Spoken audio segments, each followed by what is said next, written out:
शिवनेरी पायथ्याच्या जमलेल्या माझ्या तमाम मराठा बांधवांना माझा मानाचा देश आहे. आता आपल्याला वेळ नाहीये. मुंबईला जायचं, रात्री पोहोचायचं. निर्णायक टप्प्यावरती सध्या मराठ्यांचं आंदोलन.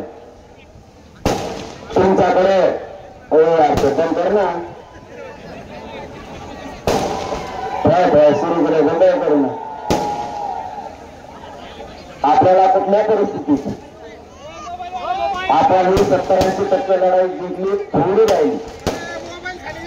जुन्नर आणि शिवनेरी गडाचा पट्टा आणि पुणे जिल्ह्यातले मराठी एक दिवस जर घराच्या बाहेर पडले तर महाराष्ट्राच्या डोक्यावर गुलाल पडलाच म्हणून समजा. तुमच्यावरती एकच जबाबदारी देऊन पुढे लगेच जातो. जर बघा गरिबांच्या पोराला मुंबईत तसं दिलं नाही आणि जर त्रास दिला तर शांततेत पुणे जिल्ह्यातल्या खानदानी मराठ्यांना, जातीय मराठ्यांना रस्त्यावरती शांततेत यायचं आहे. सारखे कान आणि डोळे मुंबईकडे ठेवायचे. कामा धंदे बंद, पण मराठा समाजाला न्याय दिल्याशिवाय आपण कोणी शांत बसायचं नाही. लोकशाहीचा कायद्याचा मार्ग सोडायचा नाही. आता सरकारनं आपल्याला परवानगी दिली,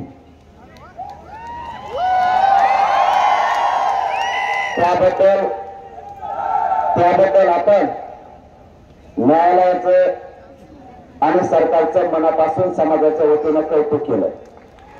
कारण मी एक असा माणूस आहे, काम केल्याच्या नंतर आपण कौतुक केलं पाहिजे.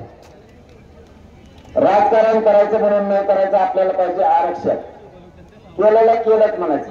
फक्त आता एकच राहिले, त्यांनी एक दिवसात दिली ती काय आपल्याला जमत नाही.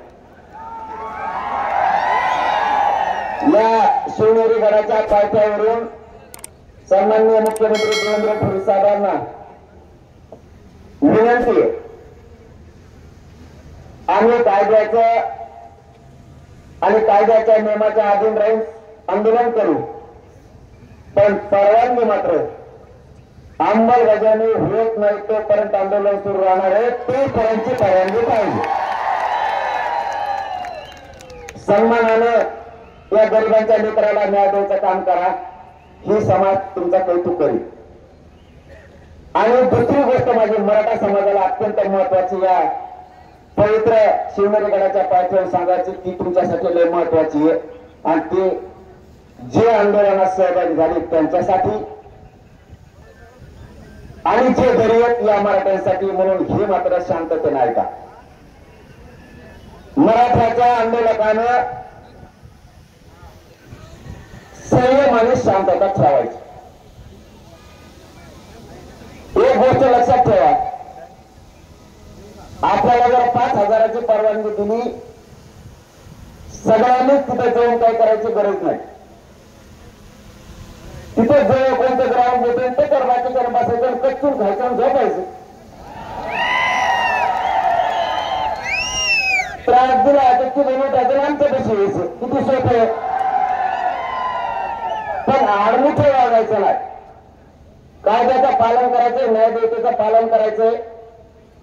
तुम्ही जर आडमुठा वागला तर तुम्हाला एक महत्वाचा शब्द सांगतो. समाजाला आपल्याला घरून पाठवलंय मुंबईला, त्यांना असं आहे हे लेकरं आपल्या समाजाला न्याय देतील, ही अशा समाजाला जबाबदारी प्रत्येक आंदोलक मराठीच्या पोरांनी ओळखा. तुमच्या थोड्या आडमुठ्यापणामुळे आपला समाज संपता कामा नये. हातात तोंडाला आलेला घास, जवळ आलेला विजय घालू नका.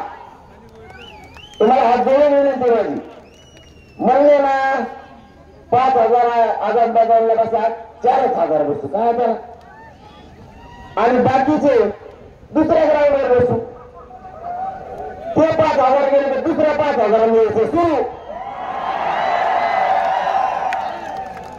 किती सोपं आहे.